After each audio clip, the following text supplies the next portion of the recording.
Some rides entertain, some thrill, and some linger. The Haunted Mansion is one of those rare attractions that wraps around your imagination and refuses to let go.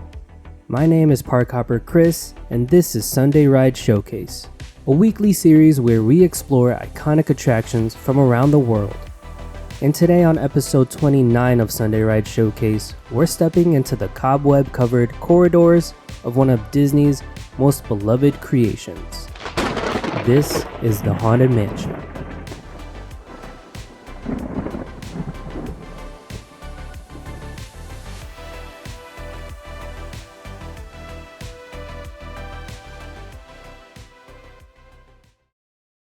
The idea for the Haunted Mansion dates all the way back to the late 1950s.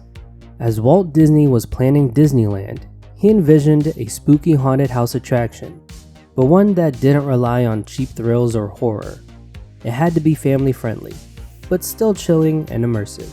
Originally designed as a walkthrough experience, the concept evolved over time as technology and crowd control needs changed. Walt sadly passed away before the ride was completed, but his team of Imagineers carried on with one of the most ambitious dark ride designs of its era. The Haunted Mansion opened at Disneyland in 1969.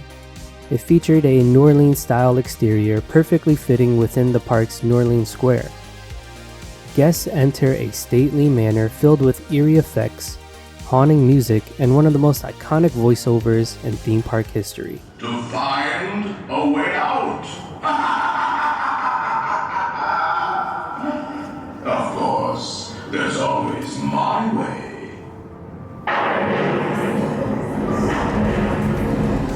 Every part of the experience was crafted to immerse guests in ghostly storytelling. The blend of spooky and silly created something entirely new in the world of theme park attractions. When the Magic Kingdom version opened in 1971, it was given a gothic, upstate New York aesthetic to match Liberty Square. While the ride experience was largely the same, the layout was expanded to include a longer queue and later an interactive graveyard section. The Florida version features a few differences: the grand staircase scene, a library, and an updated hitchhiking ghost finale. Many fans consider it the most complete version of the attraction. The experience begins in the infamous stretching room, where portraits reveal their true sinister forms. Then they board their doom buggy for a slow-moving journey through scenes like the portrait gallery with changing paintings, the seance room with Madame Leota, the ballroom with dancing spirits, the attic where a murderous bride awaits, the graveyard finale with singing busts. The use of practical effects, pepper ghost illusions, and multi-layered sound design still holds up decades later. The ride system is an Omnimover, designed to rotate and direct your view. This allows Imagineers to choreograph exactly what guests see and when. It was cutting edge in the 60s and still widely used today. Modern updates include digital projections, enhanced animatronics, and interactive queue elements. But the core mechanics remain the same. Other versions of this ride include Tokyo Disneyland, nearly identical to Magic Kingdom's version, but located in Fantasyland. In Disneyland Paris, it is known as Phantom Manor, a darker, more intense story set in the Old West town of Thunder Mesa. It features a unique narrative involving a bride and a corrupt mining baron. In Hong Kong Disneyland, it is known as Mystic Manor, a spiritual successor, but not actually haunted.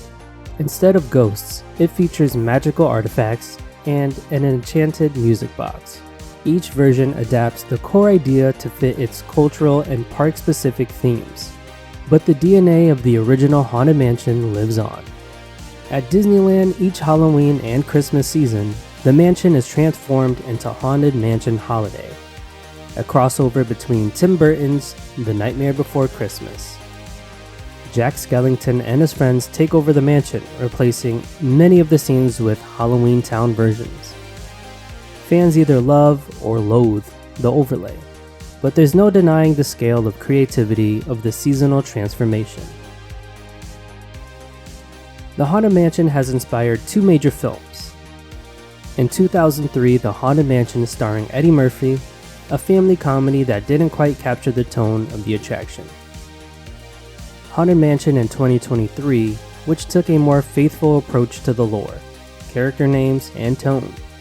While reviews were mixed, it was generally seen as a step in the right direction. There have also been comic books, merch lines, and even proposed TV adaptations. The fandom surrounding the Haunted Mansion is strong and ever growing. The Haunted Mansion has 999 happy haunts, but there's always room for one more. Madame Leota's face was modeled after Imagineer Leota Toombs. The original ghost host voice is provided by Paul Frees, who also voiced the Pillsbury Doughboy. The Haunted Mansion is a cultural icon. It blends horror, humor, and innovation in a way few attractions can match. It's inspired artists, musicians, filmmakers, and fans all over the world. The soundtrack alone is a piece of theme park legend. There's something comforting about the predictability of the Haunted Mansion. The way the organ swells, the soft voice in the stretching room, the slow roll into the darkness. For me, it's a place I always visit no matter the season.